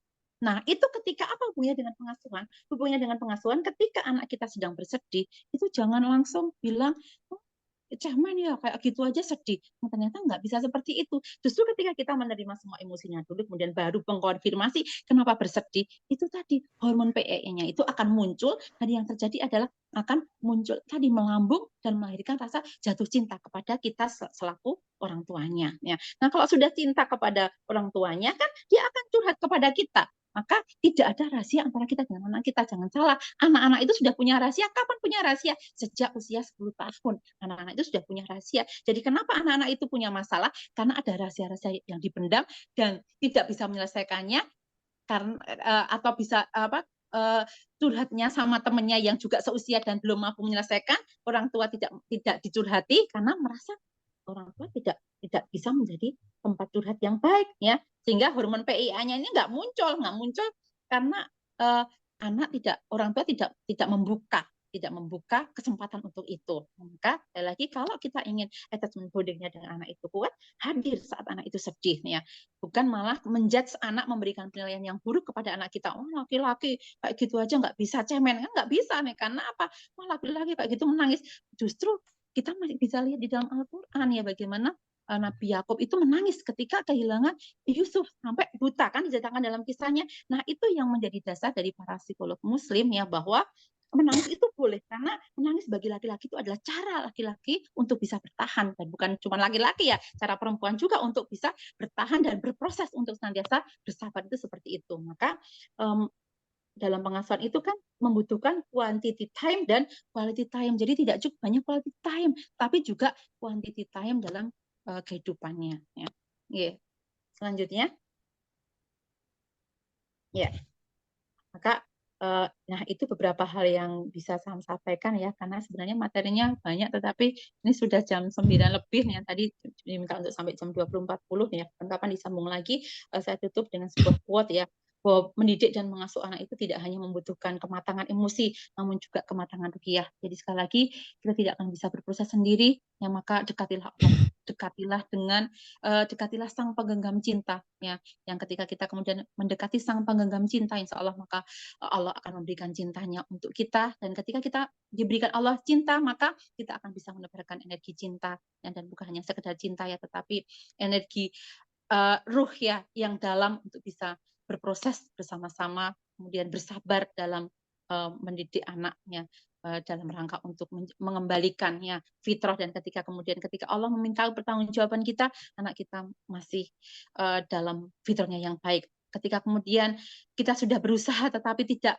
Allah berkehendak lain, sekali lagi Allah menilai kita dari hasil proses pengasuhan, dari proses pengasuhan, bukan dari hasil sebagaimana Allah memberikan sebuah penyemangat kita ya pada kisah Nabiullah Adam alaihissalam dan kisah Nabi Nuh alaihissalam. Kemudian menjadi penyemangat bagi kita. Mohon maaf bila banyak kekurangannya. Walakum minkum. Assalamualaikum warahmatullahi wabarakatuh. Waalaikumsalam warahmatullahi wabarakatuh. Masya Allah, luar biasa sekali ya materi kita hari ini. Dan tadi memang kami berikan waktu lebih banyak karena daging semuanya Ustazah ini. Materinya daging semuanya begitu ya. Jadi kalau dihentikan sayang sekali. Baik, ibu-ibu semuanya, kita masih ada waktu 10 menit untuk sesi diskusi. Silahkan kami berikan kesempatan kepada ibu-ibu yang ingin bertanya, bisa raise hand atau bisa di room chat. Monggo, mumpung ada narasumber kita yang luar biasa ini.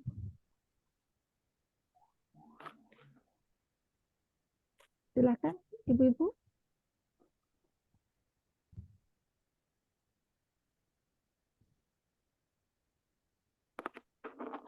Dari room chat, coba saya baca room chat, sepertinya belum ada.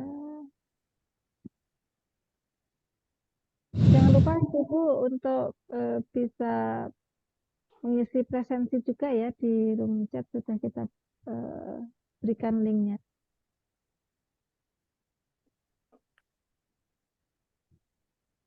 Silakan, ada? Titik ini jamaah saya ada yang nanya. Oh, silakan Ibu. Assalamualaikum Bu Ida. Iya Bu. Ini yang di belakang saya nanya tentang pengasuhan, kalau anaknya di pondok cara bayarnya gimana? Iya. Ya.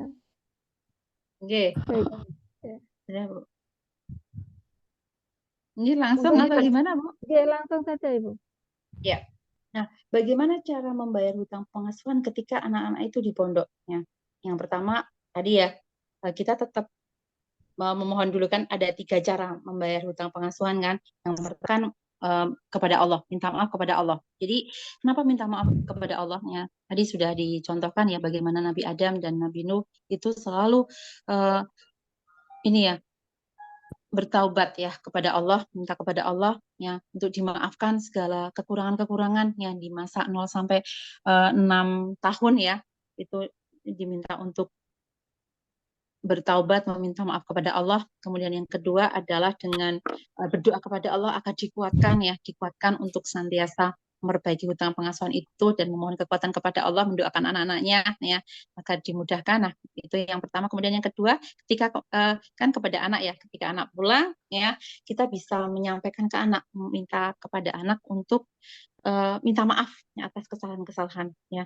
Oh ya dulu begini-begini ya, sehingga kok anaknya mungkin menjadi emosional. Bisa jadi kita juga emosional waktu itu di depan anak-anak kita itu emosional ya. Kayak tadi ya, saya tadi ada klien juga ya, itu tentang anak-anak yang trauma. Traumanya karena apa? Karena ini ya, karena masa kecilnya dia melihat sendiri, dia melihat ada anak yang ini ya, yang kemudian cekcok dengan orang tuanya sampai dia melihat si kakaknya ini bunuh diri di hadapan anak itu, padahal waktu itu anaknya ini masih kecil sekali dan sering melihatnya, dan akhirnya itu menjadi hutang pengasuhan sampai saat ini. Tadi kliennya baru datang ke saya ini, belum baru konseling saja, belum sampai ke psikoterapi. Jadi melihat sendiri bagaimana si kakaknya yang masih muda itu bunuh diri karena seringnya terjadi percekcokan dengan orang tuanya ya di dalam keluarganya itu, dan akhirnya si anak ini juga menjadi trauma dan pengen menggambar mutilasi itu, menggambar di sosok ini terus dimutilasi, dipotong-potong gitu ya. Nih ini belum sampai tuntas saya tadi karena segera harus berangkat workshop, jadi belum sampai, baru konseling, belum sampai ke psikoterapi. Nah itu jadi bisa ini ya, kemudian bertanya ya, minta maaf, kemudian tadi kan kita sudah mengevaluasi ya, berarti lakukan hal-hal yang kurang ya dari pengasuhan itu ketika di rumah ya. Lakukan kalau misalnya tadi ya, dulu kurang pujian ya, nggak apa-apa, sekarang dihargai ya, karena sampai kapanpun anak itu butuh dihargai. Sampai kapanpun manusia itu butuh dihargai. Ya, kemudian juga sesekali caranya juga bisa memberikan kejutan ya. Kalau dalam penelitiannya ada 3 hal ya yang disukai oleh manusia dalam berbagai usia. Yang pertama adalah apresiasi atau penghargaan, yang kedua adalah hadiah, yang ketiga adalah kejutan. Nah, permainan yang ketiga adalah kejutan. Nah, 3 hal ini yang dibutuhkan disukai segala usia. Nah, kita bisa melakukan itu ya kepada anak-anak kita ya, yang kita ini ya, yang kita punya hutang pengasuhan, ketika kemudian kita memperbaiki pola pengasuhan ketika anak-anak di rumah ya. Yang keempat, bekerja sama dengan pasangan kita, itu penting ya. Bersama dengan pasangan kita kalau masih ada, itu penting dalam rangka untuk memperbaiki hutang pengasuhan. Kemudian yang selanjutnya itu adalah bagaimana kita bisa bekerja sama dengan pihak pondok ya. Barangkali ada sesuatu yang memang kita mengharuskan ya untuk memperbaiki hutang tadi, dan dikerjasamakan dengan ini ya, dengan ustadz atau ustadzahnya di pondok ya.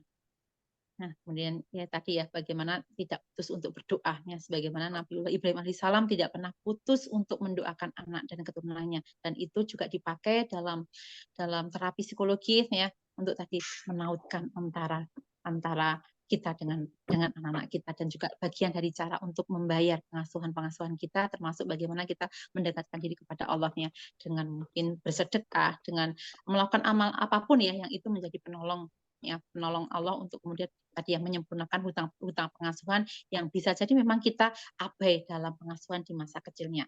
Mengatakan Bu Yayin tadi untuk pembinaan untuk kelompok pengajiannya jenengan ya. Kemudian yang selanjutnya ini ya, kalau saya kadang masih merasa mempengaruhi dalam saya mendidik anak, maafkan Mas Lalu.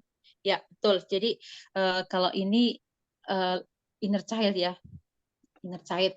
Jadi ada luka-lukanya, luka batin yang ada dalam diri kita. Itu memang sangat berpengaruh sekali di dalam pengasuhan ya, dalam pengasuhan anak. Maka memang kalau ada kita masih merasa punya luka batin itu maka dinitralkan dulu ya, dinitralkan dulu.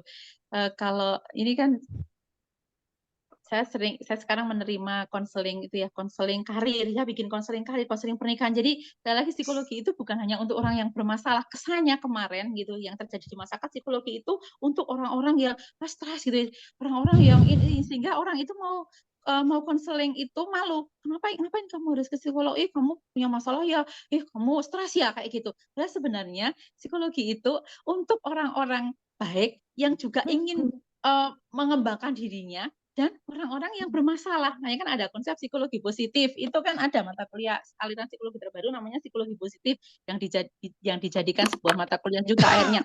Itu tadi ya. Kemudian ada yang namanya ketika mau menikah. Itu lihat dulu. Si anak ini masih punya inner child, masih punya luka batin yang memang harus disembuhkan dulu. Luka batin dari siapa dulu harus dicari. Luka batin dari orang tuanya dulu kah? Luka batin dari kakaknya kah? Luka batin dari siapapun yang membuat dia luka batin, yang itu bisa jadi akan dibawa ketika masa mendidik anak. Nah, itu yang harus dinitralkan dulu ya. Banyak cara untuk menetralkan dari ini ya, dari masa lalu itu kan banyak ya. Banyak terapi ke arah sana. Tapi mungkin kapan-kapan materinya tentang itu, membasuh luka-luka itu, membasuh luka batin ya. Itu ada banyak cara untuk membasuh ini. Kayaknya sudah jam sekian itu ya. Baik, terima kasih Ustazah Wida untuk jawaban-jawaban dari sesi diskusi. Saya yakin ini ibu-ibu itu masih banyak yang ingin ditanyakan sebenarnya, tapi karena waktu yang sudah malam, sebelumnya jazakumullah khairan katsira kepada Ustazah Wida atas materinya yang sangat luar biasa ya. Yang ini tadi isinya daging semuanya gitu ya. Dan mudah-mudahan menjadi amal jariah untuk Ustazah yang terus mengalir gitu ya. Baik, ibu-ibu, kita lanjut untuk sesi berikut. Kita coba untuk dokumentasi terlebih dahulu. Mohon izin kepada ibu-ibu semuanya untuk bisa on kamera, membuka kameranya. Ini ada berapa slide ini? Ada 4 slide, 4 layar. Silakan berikan senyum terbaiknya meskipun sudah malam, sudah mulai mengantuk gitu ya. Mudah-mudahan masih bisa memberikan senyum yang terbaik. Untuk petugas bisa diambil dokumentasinya.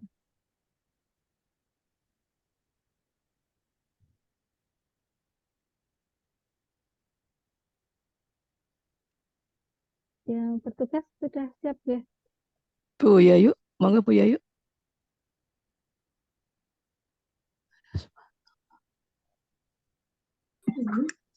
Iya Bu, 1, 2, 3. Ada 4 slide ya.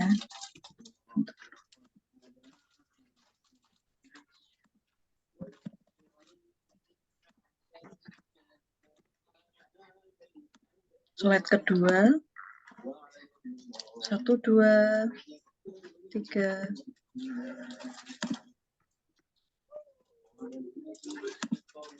Slide ketiga. 1, 2, 3.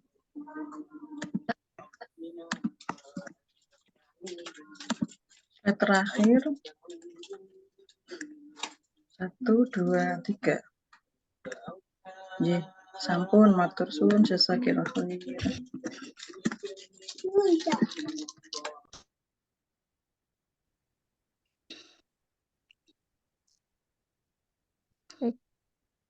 Sudah aja Ibu. Sudah Bu. Untuk presentasinya. Kita memasuki agenda kita yang kelima, yaitu doa yang akan dipimpin oleh Ibu Seti Rahayu, Sarjana Pendidikan. Kepada Ibu Seti Rahayu, Sarjana Pendidikan, waktu dan ruang Zoom meeting kami silakan. Assalamualaikum warahmatullahi wabarakatuh.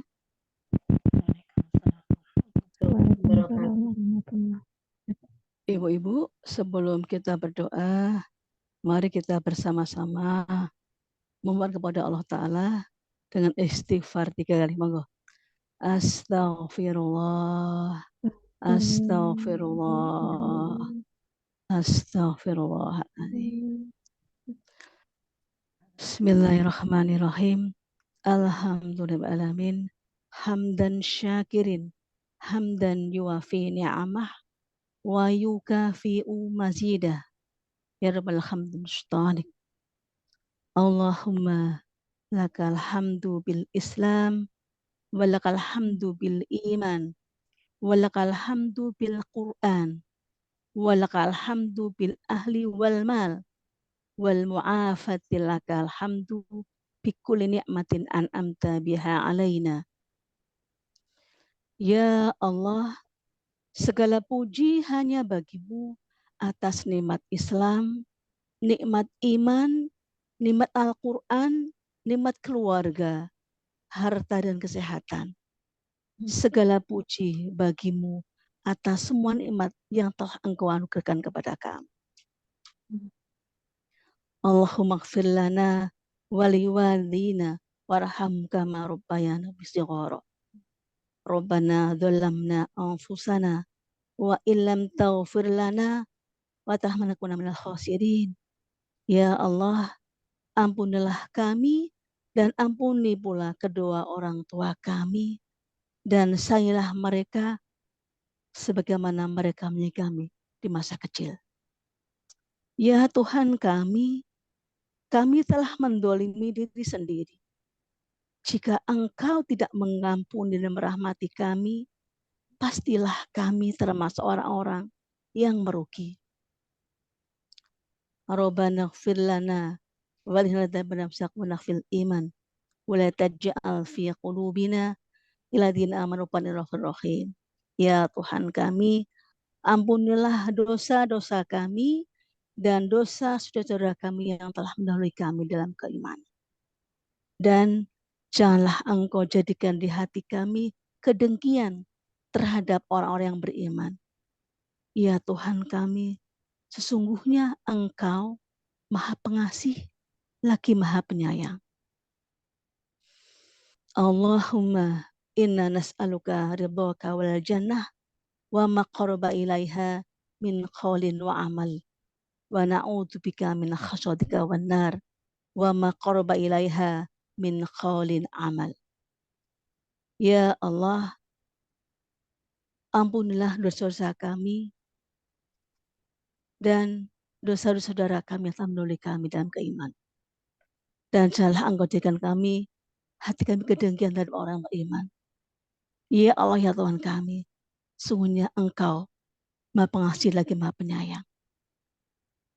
Ya Allah, kami mohon kepadamu ridha dan surgamu, serta semua ucapan maupun perbuatan yang dapat mendekatkan kami kepadanya. Dan kami berlindung kepadamu dari murka dan neraka-Mu, serta semua ucapan maupun perbuatan yang dapat mendekatkan kami kepadanya.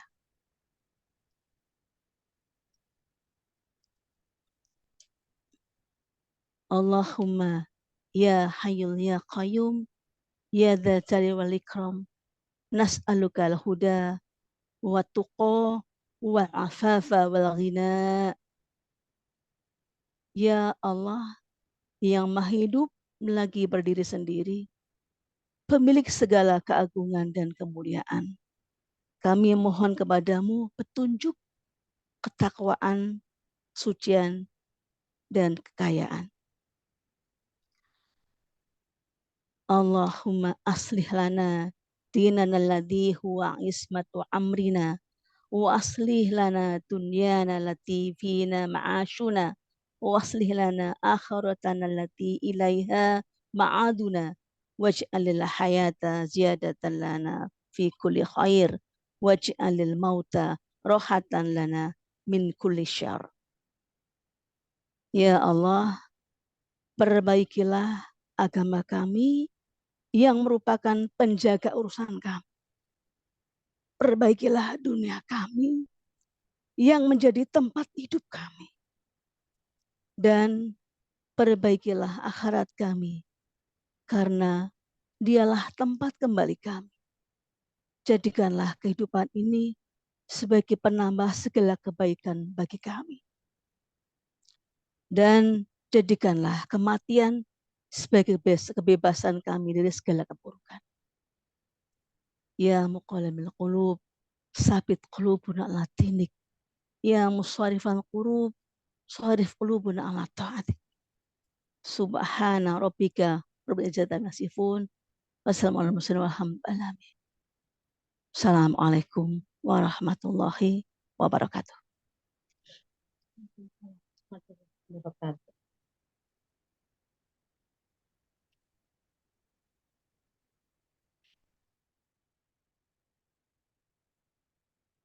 Ya. Subhanallah, ibu-ibu. Ibu Titi sebagai MC sedang gangguan sinyal di ending acara ini, ya. Maka sebagai ending dari acara ini, yang pertama, syukran jazakumullah kepada Buddha telah memberikan materi dengan gamblang, dan memang tadi masih kurang ya waktunya, subhanallah, insya Allah tidak sambung lagi di acara yang lain kali seperti itu. Dan kepada semua pengurus ya, PW sebaik dari Bu Ari Astuti, dan juga Ibu Woro dan semuanya, dan juga pada ibu-ibu serta kajian malam hari ini, syukur jazakumullah atas kerawuhannya. Mari kita untuk bersama-sama untuk belum mengamalkannya, ya, untuk terus untuk menebus ya apa yang sudah kita lakukan dalam pengasuhan pada kali ini, ya, dan kita terus untuk merakit kebaikan ya di dalam masa depan kita, ya, dan yang terbaik yang sudah kita terangkan oleh Ibu Wida. Dan sebagai penutup acara hari ini, monggo kita tutup bersama-sama ya dengan doa kafaratul majlis. Subhanaka Allahumma bihamdika asyhadu alla ilaha illa anta astaghfiruka wa atubu ilaik. Amin. Ya, turun semuanya Bu-ibu. Ya, monggo. Assalamualaikum warahmatullahi wabarakatuh. Waalaikumsalam warahmatullahi wabarakatuh. Jazakumullah khair, Bu Wida, Bu Seti, Bu Woro, dan semuanya. Bu Yayu, Bu Ari. Monggo yang perlu ngisi. Waalaikumsalam warahmatullahi wabarakatuh. Ya.